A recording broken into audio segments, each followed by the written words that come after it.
Hey guys, Greg D here, back with another video, and I just wanted to make this video real quick and give my review and impressions because I did replace my air filter with a K&N drop-in filter.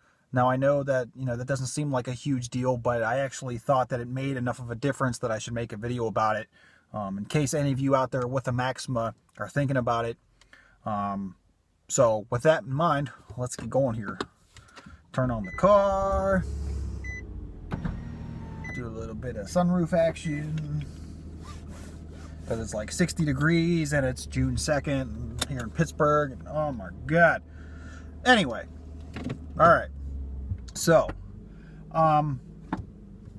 As many of you know, throughout the previous Maxima videos that I've done here, it's this car has been, it's a nice car, but it's been, I guess it's not fulfilled me, if you want to call it that. So I went ahead and decided, in lieu of spending $300, $350, depending on where you look, on an actual full-fledged intake, which I really can't afford right now as it is, I figured that I would do a little maintenance, and I bought a can of Seafoam, put that in the gas tank to help clean out the fuel injectors, and I went ahead and splurged and spent $50 on a K&N drop-in because, that's usually, in every other car that I've had, that's usually been my first mod.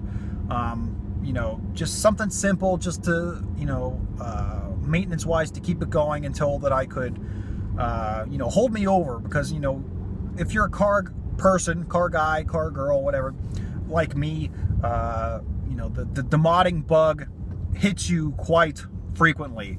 So, like I said, decided to go ahead and spend the $50 and put in a K&N drop-in filter.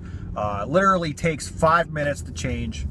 And it was interesting because I took out the stock filter, and yes, it was literally the stock filter, even though this car has almost 32,000 miles on it now. The thing was completely black, and I was like, well, maybe that's why the car doesn't seem so fun, is because I can't breathe.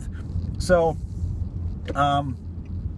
like I said, it took like 5 minutes, and immediately, now, like I said, I put the K&N filter in other cars of mine, and more often than not, because, and I'm assuming this is because all of my other cars have been 4 cylinders, but there wasn't really any kind of performance difference. Maybe a slight fuel economy increase, maybe by like a mile or two, and maybe a sound difference, like a slight sound difference, but nothing like too crazy. What's going on here? What are you people doing? Okay, anyway, that was kind of weird. So, slight sound difference, maybe.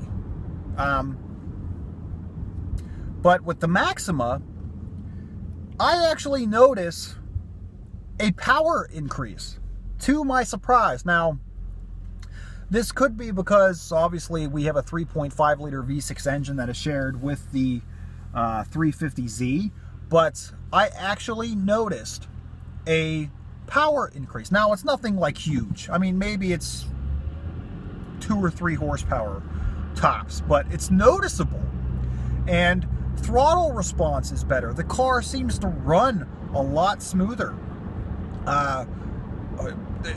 It definitely seems to run smoother. It definitely doesn't seem like it's like struggling so much. Like if you're just kind of cruising around and then you have to hit the throttle to actually get, like, let's say merge or pass someone or something. Like before, it would seem to kind of like struggle a little bit. Like there'd be like a big hesitation. So that the lag, I guess, even though it's not a turbo, obviously, but the lag seems to have gone away. It definitely seems a lot smoother, definitely seems more willing to like actually, kick up into its power band, and it has made me wonder what the potential of this car actually is. One of the reasons that I did like this car was because it does in fact share, the engine out of the 350Z, and now that I've actually done this, And as small as it is, I almost wonder the actual potential of this car. I wonder what the difference would be if I added on a full-fledged K&N intake, or maybe a catback exhaust, or lowered it. And it's like, as much as I hate the CVT transmission, I think that I might dabble a little bit, or at least, because I mentioned it before, I think that I may be more willing to dabble while I still have this car, of course, because I'm still pretty set on trying to get a Subaru here.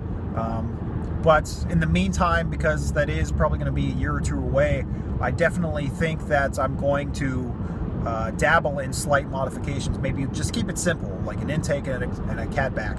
Nothing too crazy. You know, just something to keep it fun while I have it. But as far as a K&N filter, no matter if you have a Maxima or if you have any other car, highly recommended. You can change it out in about 5 minutes. It's worth 50 bucks. You'll get better gas mileage.